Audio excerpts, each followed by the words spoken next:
कते दिन ठकवे जानो अपना लभर के कते दिन ठकवे जानो अपना लभर के गे जान गे जान गे जान आहने खरे खरे रस चुसाले न छोड़ के गे आहने खरे खरे रस चुसाले न छोड़ के गे आहने खरे खरे रस चुसाले न छोड़ के। डीजे मिठू राजा पटसोनी।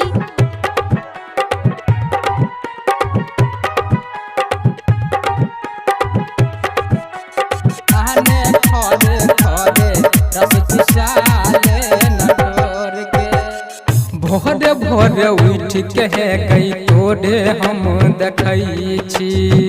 तोहरे याद में हरदम डूबल रहई छी तोहरे याद में हरदम डूबल रहई हे गई भोरे भोरे उठ के गई तोरे हम देखई छी तोहरे याद में हरदम डूबल रहई छी। नहीं जो तू एना जानू नहीं जो तू एना जानू मुँह अपन मोर के गे जान गे जान गे जान आहने खरे खरे रस चुसाले न छोड़ के गे आहने खरे खरे रस चुसाले न छोड़ के गे आहने खरे खरे रस चुसाले न छोड़ के। डीजे मिठू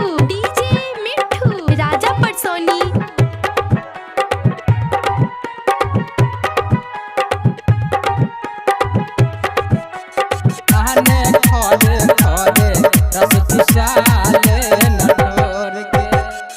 जिये छियोगे जान तोरे हम सहारे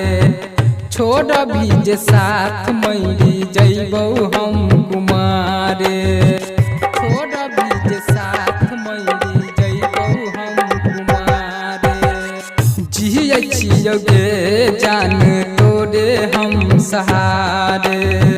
छोड़ भी जे साथ मरी जइबौ हम कुमारे। सुमित सुशील के गे मिथिलेश विजय के गे नहीं जो तू छोड़ के गे जान गे जान गे जान आहने खरे खरे रस चुसाले न छोड़ के गे आहने खरे खरे रस चुसाले न छोड़ के गे आहने खरे खरे रस चुसाले न छोड़